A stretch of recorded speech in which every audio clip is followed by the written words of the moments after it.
নামলাম, এই San Francisco এসে গেছি। এই বারটা ট্রেনটা চলে গেল। এই দেখুন এই স্টেশনটা দেখাচ্ছি আপনাদের। এটা হচ্ছে এম্বার্কাডেরো, এটা হচ্ছে সান ফ্রান্সিসকোর প্রথম স্টেশন। একদম সান ফ্রান্সিসকো এই সমুদ্রের তলা দিয়ে এসে এই প্রথম স্টেশনে উঠলো, নামলো। আমরা নামলাম, এটা হচ্ছে এম্বার্কাডেরো।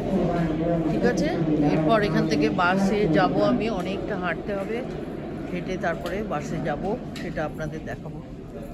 এখন রাখছি তাহলে ভিডিওটা, আবার পরে করব।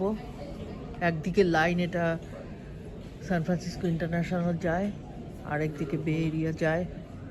আজকে তো 4th of July, চারিদিকে বাজি পোড়ানো হবে সান ফ্রান্সিসকো জলের ধারে। বহু জায়গায় সারাদিন মেলা হয়েছে, বহু সিটিতে। আর এই ফায়ার ওয়ার্কস হবে সন্ধ্যাবেলা। রাখছি, আবার নতুন একটা ভিডিও নিয়ে খুব তাড়াতাড়ি আসছি। আর একটা বার্ড আসছে এখন, সেটা আবার যাবে জায়গায়। বাই। ভিডিওটা ভালো লাগলে শেয়ার করবেন, লাইক কমেন্ট করবেন। এই বার্ডটা যাবে, কারণ দিল্লি সিটি যাবে।